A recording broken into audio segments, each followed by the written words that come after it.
Hello mes highlights, je vous retrouve dans une vidéo assez courte pour vous montrer brièvement comment j'utilise des pinceaux que j'ai reçus via Octoly de la marque Sephora. Le premier pinceau que je vous montre, c'est le numéro 49 qui est un pinceau biseauté. Les poils sont pas super longs, ils sont assez courts au niveau de la bague du pinceau. Mais alors, la qualité de ces pinceaux est vraiment au rendez-vous. Le bémol, vraiment, c'est le prix. Je les trouve extrêmement chers et c'est pour ça que je les ai choisis via Octoly. Je vous dis franchement, j'ai pas le budget pour mettre plus de 30 € dans un pinceau, c'est pas possible pour moi. Le grand max c'est 10 € et ces pinceaux valent en moyenne une vingtaine d'euros. Vous aurez leur lien en barre d'infos. Ceci dit, l'efficacité n'est plus approuvée, ils sont vraiment excellents. Donc le premier c'était le numéro 49 comme je vous l'ai dit.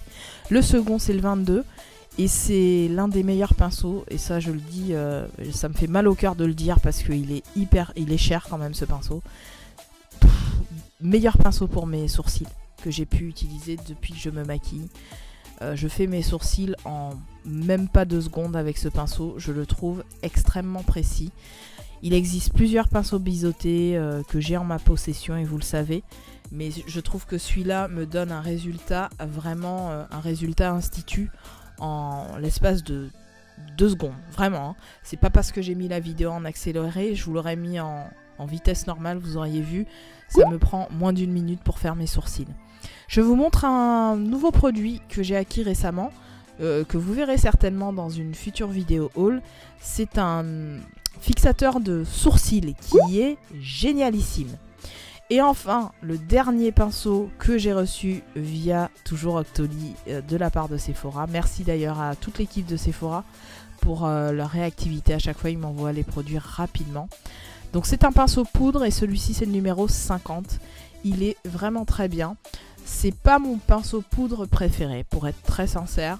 J'ai d'autres pinceaux poudre moins chers que je préfère. Mais ce pinceau poudre est plutôt excellent. Donc là, j'ai repris le pinceau angle. Et voilà un petit peu comment je réalise mon teint en ce moment pour cette saison, pour cet été. Donc vous le voyez, après avoir estompé en fait mon contouring, je viens rajouter une espèce de poudre du même ton que le contouring crème que j'ai estompé en début de vidéo. Donc c'est ce produit là, mais je vous le montrerai de toute façon dans ma future vidéo haul qui est déjà tournée et pas encore montée. Donc ça arrive prochainement. Voilà, en gros je viens poudrer les zones que j'ai à poudrer, dessous d'œil, mâchoire, le haut des joues, haut des pommettes, etc. Et vous le voyez, c'est assez simple, c'est-à-dire c'est vraiment un contouring qui, je pense, est en adéquation, je vais arriver à parler, avec le temps du moment. Donc j'ai un teint assez ensoleillé. Donc voilà pour ça, je vous embrasse et je vous dis à très vite dans une autre vidéo.